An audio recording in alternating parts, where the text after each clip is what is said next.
CM Jagan ను మళ్లీ CM చేయాలని తపన ఓటర్లలో కనిపించిందని మంత్రి అంబటి రాంబాబు అన్నారు. మంగళవారం ఆయన మీడియాతో మాట్లాడుతూ మహిళలు, వృద్ధులు, దివ్యాంగులు పెద్ద సంఖ్యలో ఓటు వేశారు అని అన్నారు. పోలింగ్ శాతం పెరగడం అంటే అది పాజిటివ్ ఓటింగ్. మహిళా సాధికారత కోసం సీఎం జగన్ కృషి చేశారు అని అన్నారు. 5 గంటలకే మహిళలు, వృద్ధులు వచ్చి లైన్లో నిలబడ్డారు. పెద్ద ఎత్తున లైన్లో నిలబడి తన ఓటు హక్కును వినియోగించుకో. దీనికి కారణం ఏమిటి, దీనికి సంకేతం ఏమిటి అనే విషయాన్ని మనం ఒకసారి ఆలోచించాలి. నేను లైన్లో ఉన్న వారందరినీ చూసే ఎక్కువ మంది వృద్ధులు, వికలాంగులు, మహిళలు ఎక్కువగా ఉన్నారు. నేను భావిస్తున్నా 5 సంవత్సరాలు జగన్మోహన్ రెడ్డి గారి పరిపాలన చూసిన తర్వాత, సంక్షేమ కార్యక్రమాలు అందుకున్న తర్వాత నా బిడ్డ జగన్మోహన్ రెడ్డిని మరొక్కసారి ముఖ్యమంత్రిగా చేయాలనే తాపత్రయంతో తమ ఓటు హక్కును వినియోగించడం కోసం గంటల తరబడి వృద్ధులు, గంటల తరబడి మహిళలు, గంటల తరబడి వికలాంగులు క్యూలో నుంచున్నారనేటువంటి భావన కలిగింది నాకు పెద్ద ఎత్తున. లాస్ట్ ఎన్నికల్లో జరిగినటువంటి పర్సంటేజ్ సుమారుగా 79-80% ఉంది. ఈసారి కూడా ఆ మాత్రానికి తగ్గకోకుండా కాస్తో కోస్తో ఎక్కువయ్యే పరిస్థితులే కనిపిస్తున్నాయి. అంటే వివరాలు ఇంకా రాలేదు కాబట్టి, ఎందుకంటే రాత్రి 10-11 కూడా కొన్ని చోట్ల పోలింగ్ జరిగింది కాబట్టి ఇంకా కరెక్ట్ ఫిగర్స్ ఇంకా రాలేదు కాబట్టి నేను ఊహాతీతంగా చెప్తున్నా. పోయినసారి కన్నా ఏదన్నా 1% పెరగొచ్చు, 1% తగ్గొచ్చు తప్ప పోయినసారి లాగానే అంత పెద్ద ఎత్తున ఓటర్లు తమ హక్కుని వినియోగించుకున్నారు. ఎంపీపీ ద్వారా ఫోన్ ఇవ్వమన్నా అతను ఏదో రెచ్చిపోయి మాట్లాడాడు. నేనేంచిన అతనే నా దగ్గరికి వస్తేనే నేను రికమెండ్ చేశా. ఆ రోజుల్లో ఆ రాంబాబున చాలా అగ్లీగా మాట్లాడేటువంటి పరిస్థితి కనిపించాడు. ఏంటి ఆయన అగ్లీగా మాట్లాడుతున్నావు, you are not a rowdy, you are a police officer, why you are talking like that. నేనే వస్తున్నాను అక్కడికి, నేను వెళ్ళాను. ఎందుకంటే నేను వెళ్ళకూడదు అనుకున్నాను. ఇక్కడే ఎస్పీ గారు చెప్పాడు కాబట్టి ఉండాలనుకున్నాను. అవతల కన్నా లక్ష్మణ తిరుగుతున్నాడు, కన్నా లక్ష్మణ కొడుకు నాగరాజు తిరుగుతున్నాడు. నేను వెళ్ళకపోతే నా క్యాడర్ ఒప్పుకోరని నేను అక్కడికి వెళ్తే అక్కడి నుంచి బయటకు వచ్చాడు.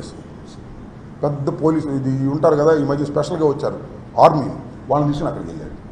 వెళ్ళి అక్కడ వాళ్ళందరినీ కొట్టించాలనే ప్రయత్నం చేశాడు. ఈ రాంబాబు అనే వ్యక్తి సిఐఎఫ్ రూరల్ నా టైంలోనే ఇక్కడికి వచ్చాడు. ఒక ఆఫీసర్తో అంటే ఇతను వాళ్ళతో కొల్లుడు అయిపోయాడంటే మీ టైంలోనే కదండి వచ్చింది అన్నాడు. నిజమే, నా టైంలోనే వచ్చాడు. నేను ఎవరికి, మీ అందరికీ తెలుసు, నా నియోజక ప్రజలందరికీ తెలుసు. పోలీస్ ఆఫీసర్లు ఎవరన్నా రికమెండ్ చేస్తే నేను డబ్బులు తీసుకునే మనిషిని కాదు. ఈ రాంబాబు అనే వ్యక్తి నా టైంలో వచ్చి వాడు అమ్ముడిపోయాడు. నా ఆరోపణ. నాగరాజు దగ్గరికి వెళ్ళి డబ్బులు తెచ్చుకున్నాడు. నన్ను కూడా ఎక్స్పెక్ట్ చేశారు. క్యాండిడేట్ నన్ను చాలామంది అడిగారు, ఏమన్నా పోలీసులకి ఏదో డబ్బులు ఇవ్వాలంటని. No, I'm a minister.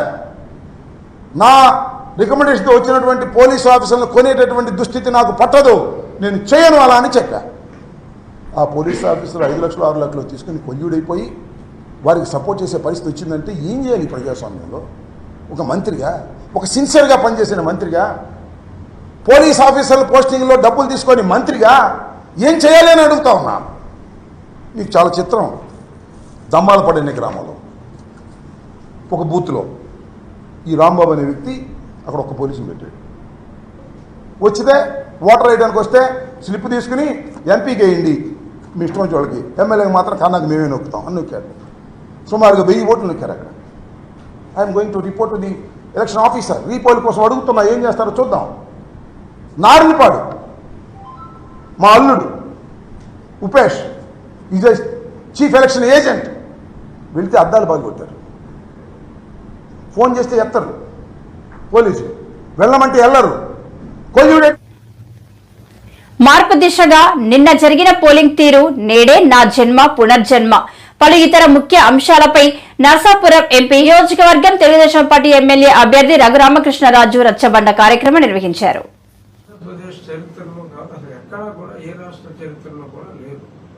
గత ఎన్నికల్లో ఎంతో యాంటీవే ఉందని అందరూ మాట్లాడుకుంటే మరి సుమారు 1,60,70,000 రోడ్లు పోలైతే 4,50,000 రోడ్లు పోలేని, అందులో 90% ఏదో ఒకటి కొన్ని ప్రాతిపదికలు తప్ప అందరూ కూడా కూటమికే వేయటం జరిగింది. మరి దీన్ని బట్టి చూస్తే అది ఒక పాజిటివ్ అనుకుంటే, మరి ఎన్నడూ లేని విధంగా మా గోదావరి జిల్లాలో చూడాలి అంటే సంక్రాంతిని మించి, సంక్రాంతికే హైదరాబాద్ ఖాళీ అవుతుంది మామూలుగా, అంతకు మించి నిర్మానుష్యం అయిపోయింది హైదరాబాద్. అక్కడ ఎన్నికలు ఉన్నప్పటికీ కూడా నిర్మానుష్యం అయిపోయింది. బంపర్ టు బంపర్ 5 గంటల్లో రావాల్సింది 10 గంటలు 12 గంటలు సమయం తీసుకుని మరి ఇక్కడికి వచ్చారు కొన్ని వేల మంది. ఒక్క నా నియోజకవర్గంలోనే సుమారు 7,000 మంది పొరుగురు నుంచి, ఇతర దేశాల నుంచి కూడా ఒక కసితో, ఒక రాక్షసుని వదిలించుకోవాలి అనే ఒక కసితో వచ్చారు. మొత్తం కర్ణాటక, అటు తమిళనాడు నుంచి రాయలసీమ ప్రాంతాలకి వచ్చిన వాళ్ళు కానీ, హైదరాబాద్ నుంచి మా కోస్తా ప్రాంతాలకి ఇటు వచ్చిన వాళ్ళు కానీ చూసుకుంటే సుమారు ఒక 20 లక్షల మంది కసిగా వచ్చి ఓట్లు వేశారు. అందులో ఒక 10-20 వేలు ఏదన్నా పొరపాటున వైఎస్ఆర్ కాంగ్రెస్ పార్టీకి పడితే పడి ఉండొచ్చు తప్ప మిగిలిన 19 లక్షల చిల్లర కూటమికి, అంటే ఎక్కువ స్థానాల్లో పోటీ చేసింది తెలుగుదేశం కాబట్టి ఎక్కువ ఓట్లు తెలుగుదేశానికి వచ్చాయి అంటంలో ఎటువంటి సందేహం లేదు. ఇక ఈరోజు సాక్షిలో రాసుకున్నాను, మహిళలు చాలా పెద్ద సంఖ్యలో వచ్చారు కాబట్టి జగన్మోహన్ రెడ్డి నెగ్గుతున్నాడు అని చెప్పి రాశారు. మహిళలు పెద్ద సంఖ్యలో రావడానికి ముఖ్య కారణం జగన్మోహన్ రెడ్డి వారికి చేసిన దగ.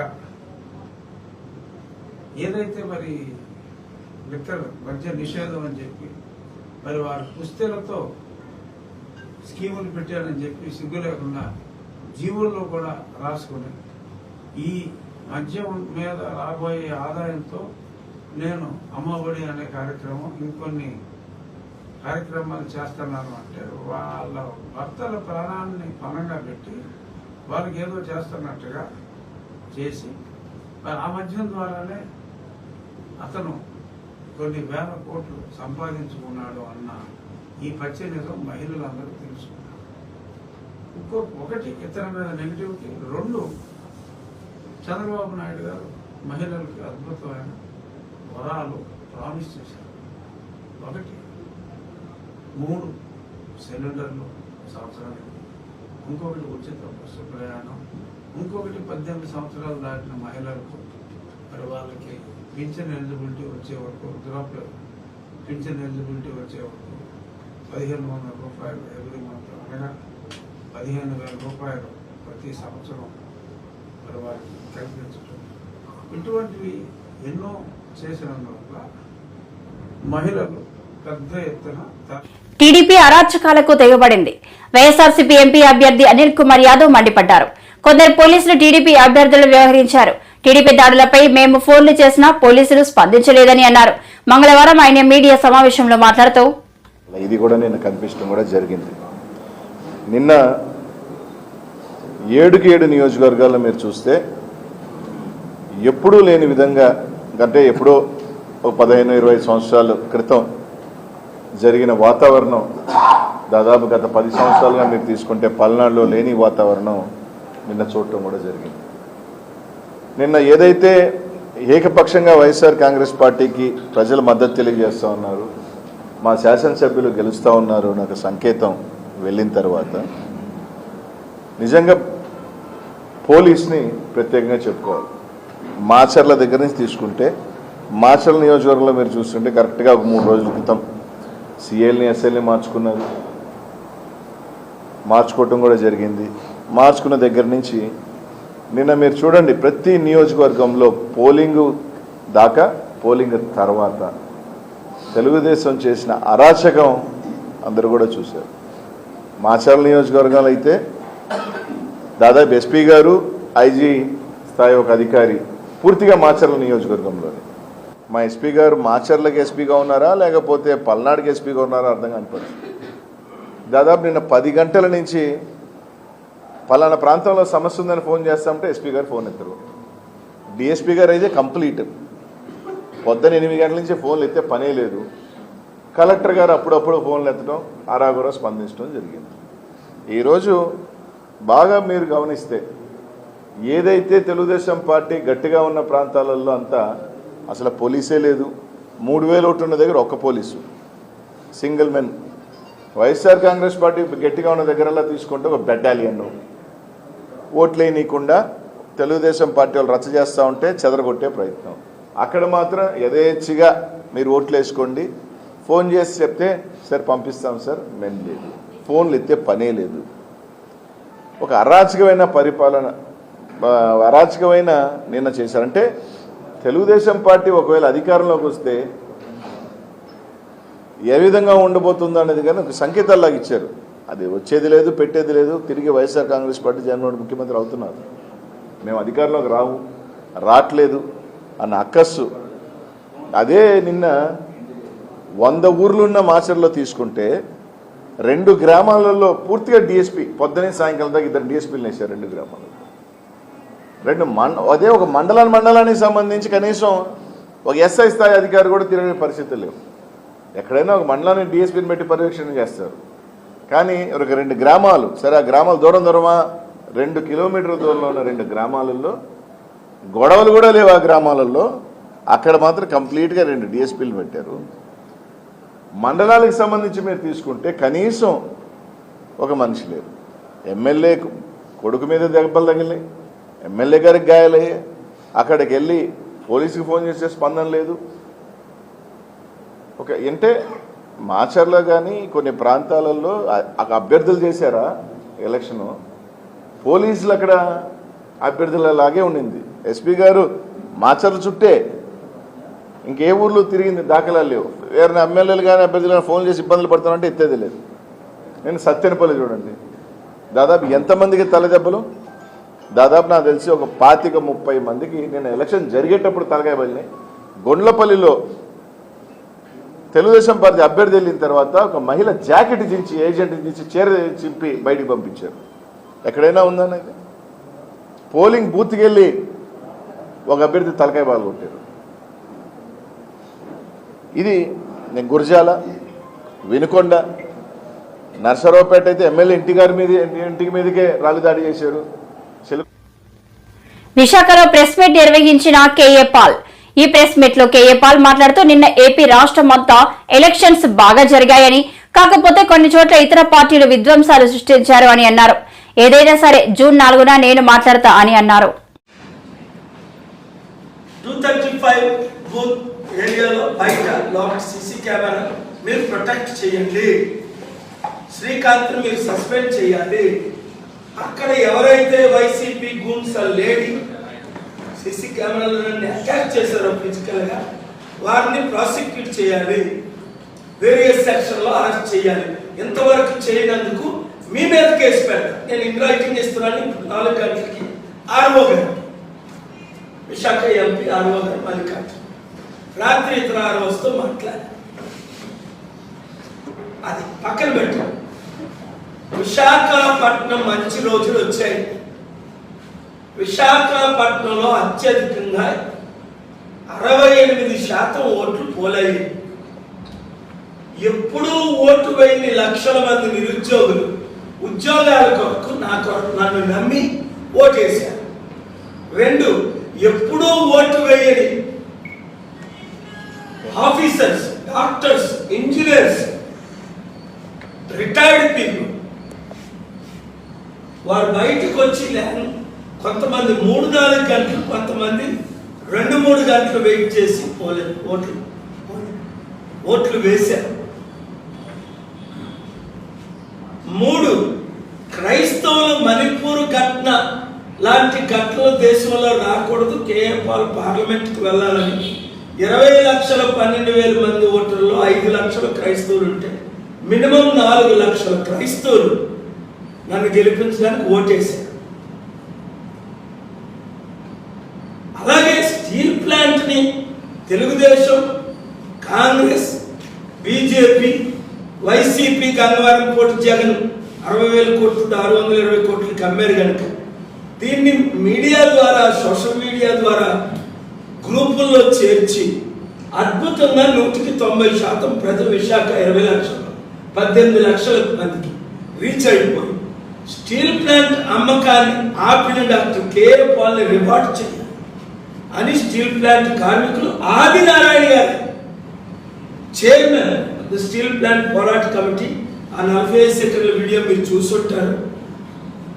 12 లక్షల మంది విశాఖలో ఇన్స్టాగ్రామ్లో దాదాపు 10 లక్షల మంది వాచ్ చేస్తారు.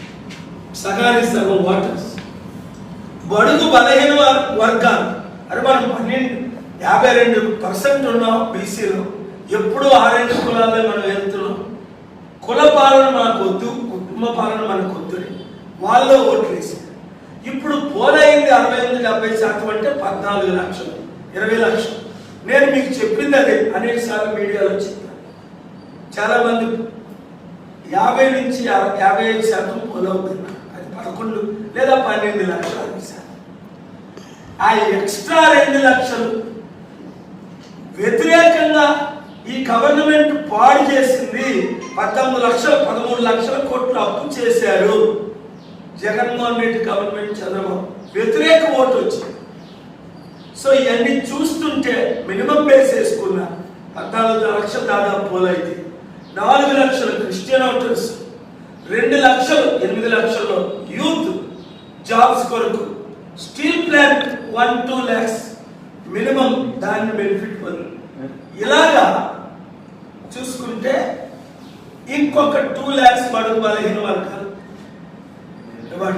దాదాపు 9 నుంచి 10 లక్షల ఓట్లు మనకు పోలాయని మా ఇంటర్నల్ వీళ్ళు సర్వే. అయితే టీడీపీ అభ్యర్థి భరత్కి లాస్ట్ టైం 4 లక్షల ఓట్లు పడ్డాయి.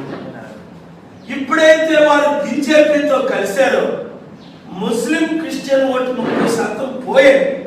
ఆ 4,35,000లో 33% మైనస్ చేస్తే 3 లక్షలు. నేను వచ్చినందుకు భారత్కి ఇంకా పాల్గారికి ఒక ఛాన్స్ ఇద్దాం. టీడీపీకి, బీజేపీకి, కాంగ్రెస్ వాళ్ళకి మనం వైసీపీకి ఛాన్స్ ఇచ్చాం కదా, ఇంకా 50,000 లక్ష మైనస్ ప్రాక్టికల్. సో ఇంకా బొత్స ఝాన్సీ వైసీపీ ఫ్యాన్ గురించి చూద్దాం. ఎంబీవీ సత్యనారాయణ గారికి 4,40,000 2019లో జగన్కు ఒక అవకాశం ఇద్దామని ఆ జగన్ వేవ్లో అన్ని ఓట్లు వచ్చాం. ఇప్పుడు జగన్ వ్యతిరేక వేవ్లో 30% తీసేసిన దాదాపు 3 లక్షలు వైసీపీకి. బొత్స ఝాన్సీ అనే పేరు వినని వారు 90%. కనుక మరి ఇంకొక ఆవిడంటే ఆవిడ తెలియదు, తెలిసిన వాళ్ళకి ఏంటంటే కోర్టు కేసులు, కొడుకుల అవినీతి, కుటుంబ అవినీతి. ఒకే కుటుంబంలో 5 ఎమ్మెల్యేలు, ఎంపీలు, బొత్స కుటుంబం. మా కుటుంబ పాలన రిజెక్ట్ చేసినాం. ఇంకో 50,000 1 lakhs బేస్ వీరికి ఒక 2.5 lakhs, వీరికి ఒక 2 lakhs ఇస్తే 4.5 lakhs. కాంగ్రెస్ కు 1-2%, 14 లేదు 28,000. ఇతర ఇండిపెండెంట్ చేసి 15,000. ఇలా 14 లక్షల్లో 2.5-3 భారత్కి ఇచ్చిన, 2.5 ఝాన్సీకి ఇచ్చిన, ఇతరులకి 50.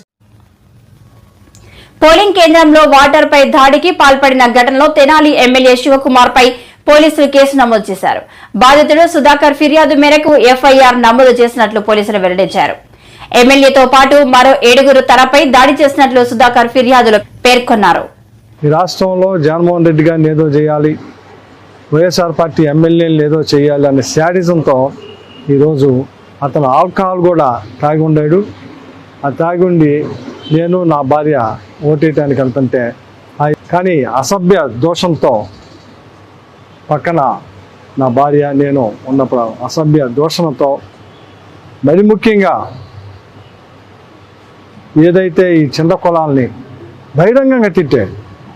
మాలా మాదిగలకు అండగాసే పార్టీ, మైనార్టీలకు అండగాసే పార్టీ, ఇట్లాంటి పార్టీలో ఈ లంజోడుగా అసలు కమ్మాడేనా,